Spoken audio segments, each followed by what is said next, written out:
Friends, namaskar. You are welcome in this video. Friends, this video is based on remaining part of previous video, which is created for TET English preparation. Here direction is given for question number 91 to 95. Choose the wrongly spelled word. Friends, यहाँ पर आपको wrongly spelled word जिनकी spelling गलत है उनका चुनाव करना है ऑप्शन से। तो यहाँ पर क्वेश्चन नंबर 91 दिया गया है, टेलर, स्कल्पचर, डॉक्टर, फिटर। इसमें से किसकी स्पेलिंग यहाँ पर गलत है ये आपको बताना है। तो यहाँ पर स्कल्पचर की मीनिंग गलत दी गई है, इसमें TURE होना चाहिए। स्कल्पचर की मीनिंग में ये करेक्शन होना चाहिए, तब ये सही हो जाएगा। तो यहाँ पर करेक्ट ऑप्शन इसका बी हो जाएगा। क्वेश्चन नंबर 92, यहाँ पर आपको सही स्पेलिंग वाला वर्ड बताना है। तो यहाँ पे वर्ड दिया गया है मैथमेटिशियन, यहाँ ध्यान से देखें तो यहीं पर गलती है, ए होना चाहिए मैथमेटिशियन में, तो इसका ऑप्शन ए सही हो जाएगा। बाकी डाइटिशियन, फिजिशियन और स्टैटिस्टिशियन ये सब सही दिया गया है। नेक्स्ट क्वेश्चन नंबर 93 में भी आपको गलत स्पेलिंग वाला वर्ड बताना है। तो यहाँ पर ग्रोटेस्क की सही स्पेलिंग है, बर्लेस्क की भी सही स्पेलिंग है, पिक्चरेस्क की भी सही स्पेलिंग है। यहाँ पिकारेस्ट जो ये वर्ड दिया गया है इसकी गलत स्पेलिंग है, सिंगल सी रहेगा, यहाँ पे पिकारेस्ट हो जाएगा, जिसका मतलब रोग से होता है यानी दुष्ट से होता है। ये एक स्पेनिश वर्ड है, so correct option is D. Question number 94, यहाँ पर भी आपको गलत स्पेलिंग वाला वर्ड बताना है। तो यहाँ पर दिया गया है इनडोमिटेबल, इसकी स्पेलिंग सही है। फॉर्मिडेबल, इसकी स्पेलिंग यहाँ पर गलत है, यू की जगह पर ओ होना चाहिए, फॉर्मिडेबल हो जाएगा ये। और अमिकेबल ये सही है, एडमायरेबल ये भी सही है, तो इसका सही ऑप्शन हो जाएगा बी। नेक्स्ट क्वेश्चन नंबर 95, यहाँ पर गलत स्पेलिंग वाला वर्ड बताना है आपको। तो यहाँ फीचर्स सही स्पेलिंग है, टीचर्स भी सही स्पेलिंग है, क्रिएचर्स की सही स्पेलिंग है, यहाँ पर फेदर्स की यहाँ पर गलत स्पेलिंग दी गई है, यहाँ पर ई होना चाहिए, ए की जगह पर ई होना चाहिए, फेदर्स माने पर, सो correct option is D. Next question number 96 to 100 के लिए यहाँ डायरेक्शन दिया गया है, rearrange the sentence with correct order labelled as PQRS, choose the proper sequence. यहाँ पर आपको प्रॉपर सीक्वेंस बताना है। फटाफट से मैं आपको इसका आंसर बताता हूँ, क्योंकि मैंने इसको सॉल्व किया है तो मैं आपको डायरेक्ट आंसर बताना चाहूँगा। यहाँ पर जो क्वेश्चन नंबर 96 दिया गया है इसके लिए सही यहाँ पर सीक्वेंस हो जाएगा 96 के लिए बी यहाँ पर दिया गया है, ये बी सीक्वेंस सही हो जाएगा, PRQS इसका सीक्वेंस हो जाएगा। Next question number 97 is given here. Question number 97 is also based on rearranging the sequence in right order. 97 is given as, it is a fact that rice is one of the most prolific than almost any other crop, yielding a greater return per acre of food crops. यहाँ पर आपको इसका सही sequence बताना है। थोड़ा सा zoom out करते हैं इसको, यस। तो यहाँ पर 97 के लिए सही सीक्वेंस हो जाएगा PSRQ, तो इसका सही ऑप्शन डी हो जाएगा। Next question is also based on right sequence. यहाँ पर क्वेश्चन नंबर 98 दिया गया है, up to the end of the 18th century, not only because it was often fatal, smallpox was a particularly dreaded disease, but also because those who recovered were permanently disfigured। यहाँ पर आपको सही sequence बताना है इसके लिए। Question number 98 के लिए तो इसका सही सीक्वेंस यहाँ पर दिया गया है ऑप्शन डी में, QPRS इसका सही सीक्वेंस हो जाएगा। Next question number 99 is also based on proper sequence. Here sentence is, a person bitten by a rabid dog would be seized by violent symptoms after an incubation period of a month or 2 और die N agonising death. यहाँ पर आपको सही sequence बताना है। 99 के लिए सही सीक्वेंस हो जाएगा यहाँ पर ऑप्शन डी में, PQRS। क्वेश्चन नंबर 100 यहाँ पर दिया गया है। 100 के लिए यहाँ पर जो है सेंटेंस दिया गया है, the traveller sat down to rest by the road side being very. यहाँ पर आपको सही सीक्वेंस बताना है 100 के लिए।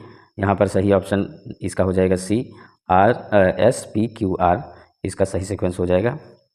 नेक्स्ट क्वेश्चन नंबर 101 to 105 के लिए यहाँ पर डायरेक्शन दिया गया है। Direction is given as, in each of the following sentences a word in the sentence is given in bold beneath each sentence 4 different ways of phrasing the word in bold are indicated. Choose the best alternative from among the four. Friends यहाँ पर एक जो है sentence दिया गया है, sentence के लिए 4 ऑप्शन दिए गए हैं, जो इससे काफ़ी क्लोज हो मीनिंग में उसको आपको बताना है। क्वेश्चन नंबर 101 के लिए यहाँ पर दिया गया है, Neha lacks the skill to convince people. यहाँ लैक्स वर्ड दिया गया है जिसका मतलब होता है लाख। क्या मतलब होता है इसका? लाख। तो यहाँ लाख का कोई मतलब नहीं है, तो लैक्स का यहाँ पे लैक्स हो जाएगा। लैक्स का मतलब होता है कमिंग, इसका मतलब क्या होता है? Coming. So correct option is D. Question number 102 is as follows, the plan is to meet the captain at the naval dockyard. यहाँ पर आपको जो है ये जो नेवल दिया गया है, नेवल का मतलब होता है नाभि। क्या होता है इसका मतलब? नाभि। तो नाभि से यहाँ पर कोई मतलब सेंस नहीं है, तो यहाँ पर हो जाएगा नेवल। नेवल का मतलब होता है जो समुद्री यात्रा से संबंधित हो, नेवी से संबंधित हो। तो ये यहाँ पर 102 के लिए जो है सही ऑप्शन हो जाएगा D. Question number 103, the arrogant behaviour is a clear indication that the end was नाई। यहाँ नाई का मतलब होता है हिनहिनाना। क्या होता है? हिनहिनाना। हिनहिनाना इसका मतलब होता है हिनहिनाना, इसका मतलब होता है जो घोड़े के लिए यूज़ किया जाता है। तो यहाँ पे इसका कोई मतलब नहीं है, यहाँ पर होना चाहिए नाई। ये नाई होना चाहिए। नाई का मतलब होता है पास में, नज़दीक में, पड़ोस का, इसी से नेबर बना हुआ है। So correct option is A. Next question, question number 104 is given here which is as follows. 104 yes 104 is the king and queen have been blessed with a pretty young princess. यहाँ पर ये queen word दिया गया है जिसका मतलब होता है पतुरिया। क्या होता है? पतुरिया इसको कहते हैं जो भ्रष्ट चरित्र की हो, पतुरिया उसको कहते हैं। तो ये यहाँ पर कोई अर्थ नहीं दे रहा है, इसका सेंस यहाँ पर नहीं सही है, यहाँ पर हो जाएगा queen. So correct option is C. Question number 105, the sales of this product have remained muted for a while. यहाँ सेल्स जो कि नाव चलाने से संबंधित है, जिसका कोई यहाँ सेंस नहीं है। यहाँ पर प्रोडक्ट है तो इसका हो जाएगा सेल्स। सेल्स का मतलब बिक्री से होता है। क्या होता है? बिक्री से होता है। तो यहाँ पर यही सही हो जाएगा। तो ऑप्शन बी इसका सही हो जाएगा 105 का। क्वेश्चन नंबर 106 टू 110 के लिए यहाँ डायरेक्शन दिया गया है। इन द फॉलोइंग पैसेज, यहाँ पर पैसेज होना चाहिए, गलत लिखा हुआ है, ये पैसेज होना चाहिए। पैसेज की स्पेलिंग होती है पैसेज, ठीक है। तो चलिए पॉइंट पर चलते हैं। Some of the words have been left out, read the passage. यहाँ पर ये करेक्ट स्पेलिंग है। Carefully and select the correct answer for the given blank out of the 4 alternatives. Friends यहाँ पर एक पैसेज दिया गया है जिसमें बीच बीच में गैप है। इस गैप में जो है कुछ क्वेश्चन नंबर दिए गए हैं, इनके लिए सही ऑप्शन आपको चुनना है। तो यहाँ पर देखते हैं 106 दिया गया है, as long as we are unmindful of this dash में क्या भरा जाएगा? तो यहाँ पर हो जाएगा truth. So correct option is D. Question number 107, the dash of our educational curriculum as well as. यहाँ पर 107 के लिए यहाँ पर आपको एजुकेशनल से संबंधित वर्ड सोचना है। तो 107 के लिए यहाँ पर हो जाएगा क्वालिटी यहाँ पर भर देंगे। So correct option is C. Question number 108, that of our dash and students. यहाँ पर आपको सही वर्ड भरना है। 108 के लिए यहाँ पर हो जाएगा टीचर्स, यहाँ पर टीचर्स भर देंगे। So correct option is D. Question number 109, is likely to remain dash it is not enough for a society to have experts. यहाँ पर कौन सा वर्ड भरना है आपको ऑप्शन से? तो 109 के लिए यहाँ पर हो जाएगा इनएडिक्वेट, अपर्याप्त। यहाँ पर इनएडिक्वेट भर देंगे जिसका मतलब होता है अपर्याप्त। सो correct option is A. Question number 110, the kind of people who can not be replaced by computers and dash दिया गया है। यहाँ पर कौन सा वर्ड भरना है आपको ऑप्शन से बताइए? तो यहाँ पर हो जाएगा मेरे हिसाब से रोबोट्स, यहाँ पर कंप्यूटर और रोबोट्स हो जाएगा। So correct option is C. Next question, question number 111, punctuate correctly. इसके लिए यहाँ पर एक सेंटेंस दिया गया है, at sunset the general taking decision marched forward. इसको आपको पंक्चुएट करना है। तो 111 के लिए यहाँ पर जो सही ऑप्शन हो जाएगा डी हो जाएगा इसका, at sunset the general taking decision marched forward. Next question is also based on punctuation.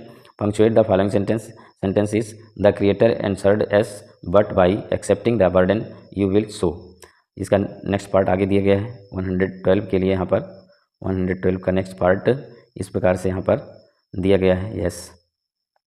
Your greatness of heart is given in following sentence, find out the correct one. यहाँ पर जो सही option है punctuation के हिसाब से उसको आपको बताना है। यहाँ पर देखते हैं, यहाँ पर सी जो दिया गया है ये सही है मेरे हिसाब से, क्योंकि इसका मैंने आंसर निकाला हुआ है, पहले से सॉल्व किया हुआ है। तो यहाँ पर सी हो जाएगा। The creator answered as, but by accepting the burden you will show your greatness of heart. Next question, question number 113 is also based on punctuation. Punctuate the following lines. As Caesar loved me, I weep for him. As he was fortunate, I rejoice at it. As he was valiant, I honor him. But as he was ambitious, is slew him. इसको punctuate करना है 113 के लिए। यहाँ पर सही punctuation हो जाएगा, दिया गया है ये सी में, ऑप्शन सी में। एज सीजर, यहाँ पर कैपिटल एल नहीं बल्कि स्मॉल एल होगा। Loved me, I sweep for him as he was fortunate, यहाँ पर कैपिटल आई होगा, टाइपो मिस्टेक है। I rejoice at it as he was valiant, I honour him, but as he was ambitious, I slew him, ये सही हो जाएगा। Next question, question number 114।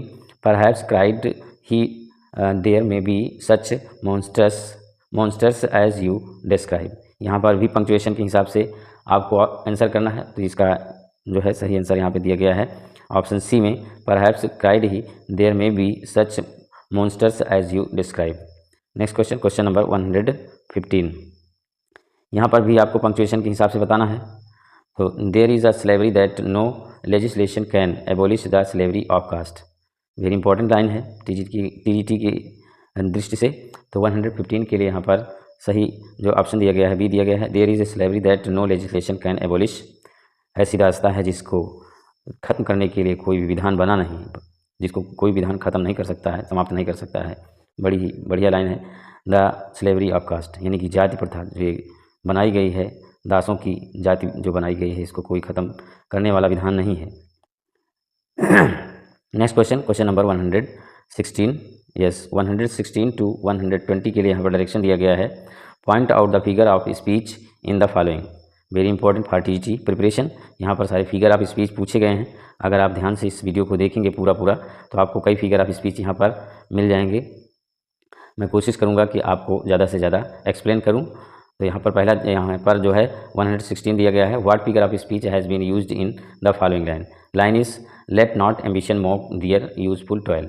तो friends यहाँ पर अगर ध्यान से देखें तो एम्बिशन जो है पर्सोनीफाई किया गया है। एम्बिशन का मतलब होता है महत्वाकांक्षा, तो ये पर्सोनीफाई किया गया है, तो इसलिए यहाँ पर पर्सोनिफिकेशन हो जाएगा। So correct option is A. Next question, question number 117 is also based on figure of speech. The figure of speech which consist in the use of word which suggest the sense bye there sound, sound के हिसाब से जो figure of speech निकाला जाता है या बनाया जाता है उसको क्या कहते हैं। तो यहाँ पर ओनोमेटोपिया दिया गया है। ओनोमेटोपिया जो है साउंड पर निर्भर होता है। Grunt grunt the bore went example है। तो यहाँ पर ए ऑप्शन इसका सही हो जाएगा। क्वेश्चन नंबर, हाँ आगे बढ़ने से पहले मैं आपको यहाँ पर थोड़ा सा एक्सप्लेन करना चाहूँगा। एपॉस्ट्रॉफी आप जानते हैं जहाँ पर ये डंडा और बिंदी होती है और किसी जो है नॉन लिविंग होता है उसको लिविंग कहकर एड्रेस किया जाता है, तो वहाँ पर एपॉस्ट्रॉफी होता है। हाइपरबोल का मतलब होता है, ये जो होता है संबोधन होता है, और हाइपरबोल का मतलब होता है अतिशयोक्ति, जहाँ पर कोई बात बहुत बढ़ा चढ़ा के कही जाए वहाँ पर हाइपरबोल होता है। जैसे Melinda smile and the world was gay, तो यहाँ पर हाइपरबोल हो जाएगा। और हिंदी में भी आप जानते हैं इसका पानी परात को हाथ छुए नहीं नैनन के जल सो पग धोए, ये भी हाइपरबोल का एग्जाम्पल है जो हिंदी में पढ़े होंगे आप। तो यहाँ पर इसका सही ऑप्शन सी हो जाएगा। सॉरी, यहाँ पर ओनोमेटोपिया जो है इसका सही ऑप्शन है, ये तो मैं एक्सप्लेन कर रहा था। Next question, question number 118 even thus last night and now night more I lay and could win thee sleep by and stealth. यहाँ पर ये चिन्ह मिल गया आपको जो मैं अभी बता रहा था, तो आप बहुत आसानी से इसको पहचान सकते हैं कि ये एपॉस्ट्रॉफी यहाँ पर यूज़ किया गया है। तो इसका सही ऑप्शन हो जाएगा सी। नेक्स्ट क्वेश्चन, हाँ नेक्स्ट क्वेश्चन पर जाने से पहले यहाँ पर ऑक्सीमोरन आ गया है, नया फिगर ऑफ स्पीच। ऑक्सीमोरन का मतलब होता है विरोधाभास। क्या मतलब होता है इसका? विरोधाभास इसका होता है, विरोधाभास। तो विरोध में जो बात कही जाए वो विरोधाभास है। तो ऑक्सीमोरन यहाँ पर दिया गया है। जैसे कहा जाए कि love is bitter sweet, love is bitter sweet, तो यहाँ पर ऑक्सीमोरन हो जाएगा। तो यहाँ पर इसका सही ऑप्शन जो दिया गया है, यस हाँ क्वेश्चन इसका दिया गया है, हाँ एपॉस्ट्रॉफी है, इसका एपॉस्ट्रॉफी है तो सही ऑप्शन सी हो जाएगा। Next question number 119, point out the figure of speech in the following line is where beauty cannot keep her lustrous eyes. Friends यहाँ पर भी आपको फिर जो है फिगर ऑफ स्पीच बताना है, तो इसको मैं आपके लिए छोड़ देता हूँ। आप बताइए, क्योंकि कई मैं बता चुका हूँ, आप इसमें बताइए कौन सी फिगर ऑफ स्पीच यूज़ की गई है। बहुत ही आसान है, अगर आप देखेंगे तो बहुत आसान है, क्योंकि यहाँ ब्यूटी आया है और ब्यूटी एज सब्जेक्ट यूज़ किया गया, हिंट मैं दे रहा हूँ, तो आप समझ सकते हैं कि कौन सा फिगर ऑफ स्पीच होता है। कमेंट करके अवश्य बताएं। Question number 120, the figure of speech in which the sound suggest the sense और meaning is known as. Revise हो गया है, केवल यहाँ पर वर्ड बदले हैं, बाकी पूछा वही गया है। तो ये ओनोमोटोपिया होती है, जिसमें साउंड के द्वारा जो है पता लगाया जाता है। तो करेक्ट ऑप्शन इसका बी हो जाएगा। और यहाँ पर हाँ कुछ नया आया है, इसको हम एक्सप्लेन करने का प्रयास करते हैं। अलिट्रेशन आया है। अलिट्रेशन एक ऐसा फिगर ऑफ स्पीच होता है जिसमें जो है कॉन्सोनेंट साउंड ज़्यादा निकाली, कॉन्सोनेंट साउंड का रिपीटेशन ज़्यादा होता है। ये यहाँ पर एक प्रश्न मेरे दिमाग में आ रहा है कि आप अलिट्रेशन का एक एग्जांपल कमेंट के माध्यम से बताएं। मैंने आपको हिंट दे दिया है कि जहाँ पर कॉन्सोनेंट साउंड ज़्यादा निकलती है उसको अलिट्रेशन कहा जाता है।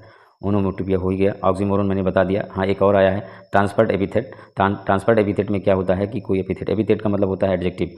जब एक एडजेक्टिव दूसरे पर जो है लागू हो जाता है तो उसको ट्रांसफर्ड एपिथेट कहा जाता है। इसका भी एग्जाम्पल आप कमेंट के माध्यम से बताएं। क्वेश्चन नंबर 121 एंड 121 टू 125 के लिए डायरेक्शन दिया गया है। Choose the correct alternative parts of speech for the underlined word. Parts of speech पर बेस्ड यहाँ पर क्वेश्चंस दिए गए हैं, बहुत ही आसान है। अगर आप थोड़ा सा भी दिमाग लगाएंगे तो बहुत आसान है। However there are a number of places and events that really must be seen and enjoyed if you are in London. यहाँ पर हाउएवर किस प्रकार का पार्ट्स ऑफ स्पीच है, तो इसका आंसर दिया गया है कंजंक्शन होता है। तो करेक्ट ऑप्शन इज बी।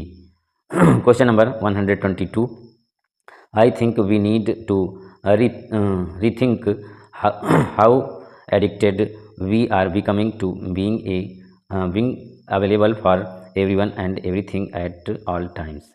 यहाँ पर एवरीवन दिया गया है, ये किस प्रकार का पार्ट्स ऑफ स्पीच है, तो ये प्रोनाउन है। ऑप्शन बी इसका सही हो जाएगा। Next question number 123, provided he is feeling better he can leave the hospital. यहाँ पर प्रोवाइडेड दिया गया है। प्रोवाइडेड क्या है आपको बताना है ऑप्शन से। तो यहाँ पर ऑप्शन देखते हैं पहले, ऑप्शन क्या दिया गया है 123 के लिए, 123 के लिए यहाँ पर ऑप्शन दिए गए हैं 123, यस 123 के लिए यहाँ ऑप्शन दिए गए हैं। एडवर्बियल क्लॉज ऑफ कंसेशन है, एडवर्बियल क्लॉज ऑफ कंडीशन है, एडवर्बियल क्लॉज ऑफ पर्पज है, एडवर्बियल क्लॉज ऑफ मैनर है। तो यहाँ पर बी ऑप्शन में जो है पाया जाता है एडवर्बियल क्लॉज ऑफ कंडीशन है। प्रोवाइडेड दैट का मतलब होता है, या प्रोवाइडेड का मतलब होता है बशर्ते। क्या होता है, बशर्ते, इसका अर्थ होता है।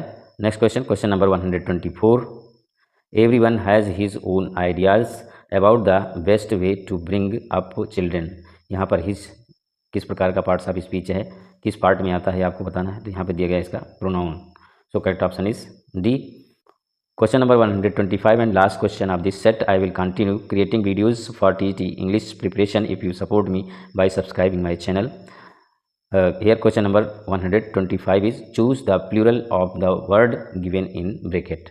ब्रैकेट में जो वर्ड दिया गया इसका आपको प्लूरल यहाँ पर बताना है। एक सेंटेंस है यहाँ पर, scientist are always studying the phenomenon of nature. यहाँ फिनोमिनन जो दिया गया है ये है जो है सिंगुलर नंबर है, इसका प्लूरल आपको बताना है। तो बहुत ही आसान है, यहाँ पर दिया गया है इसका आंसर फिनोमिना। फिनोमिना जो है सिंगुलर होता है। फ्रेंड्स यहाँ पर जाते जाते एक क्वेश्चन मैं आपसे पूछता हूँ कि फिनोमिना जो वर्ड है ये किस लैंग्वेज का है, लैटिन का है कि ग्रीक का है या किसी और लैंग्वेज का है। आप कमेंट के माध्यम से बताएं। ऑप्शन मैं बता देता हूँ, इसका ऑप्शन ए सही हो गया। फ्रेंड्स ये वीडियो आपको पसंद आए तो लाइक करें, ना पसंद आए डिसलाइक करें, कमेंट करना बिल्कुल भी ना भूलें। और इस वीडियो से अगर आपको कुछ लाभ मिलता है तो please support me and subscribe my channel to get notification as soon as you wish. Thank you very much for watching this video.